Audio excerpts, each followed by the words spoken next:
begin with the Hellenic Age, also known as Classical Greece. It ranged from 510 to 323 BCE. First, let's look at the cultural aspects. Greece was an isolated island and therefore was not influenced by outside culture. Greeks lived in a polis, or city-state, and led a public lifestyle. Greeks also believed strongly in humanistic ideas. Humanism is the interest in human welfare, values, and dignity. And if you're like Protagoras, you'll believe that man is the measure of all things. Some common themes in literature were about the individual's rights, good versus evil, and conflicts as the building blocks of one's character. Genres of plays included tragedies, comedies, and lyrical poetry. Hellenic sculptures depicted human greatness and were symbols of humanistic ideals. Next, we move on to religion. Hellenic Greece was typically polytheistic and had pantheons built to honor their gods. Yet, people started to seek the truth of their own existence and began questioning their gods.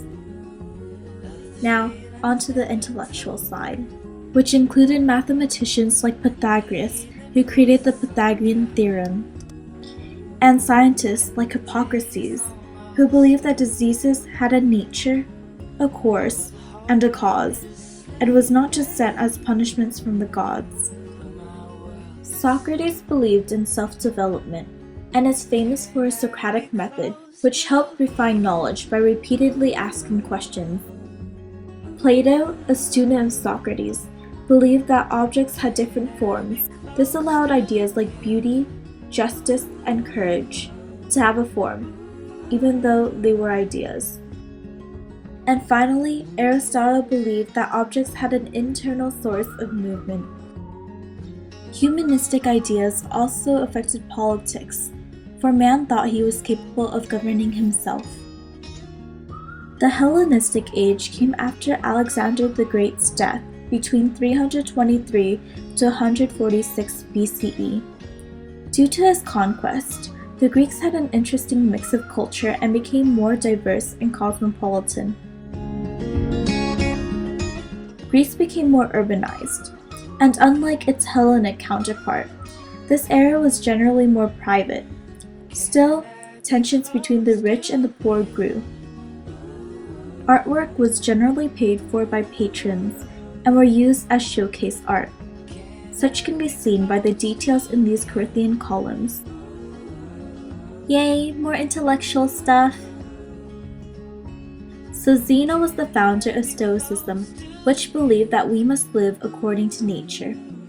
To achieve this, Stoics practiced patience, self-discipline, and duty. Epicurus, the founder of Epicureanism, believed that we cannot find pain or pleasure when we die. Therefore, happiness comes from living a pleasurable life. Cynicism, founded by Antisthenes, tried to depict life for what it really was, and not what we want it to be. And then we have our scientists, like Euclid, who is deemed to be the father of geometry. Ready for more religion?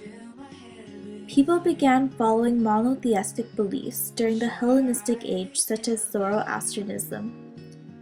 That's all for now, and I hope you enjoyed it. Thanks for watching. Bye! Oh, you fill my head with peace.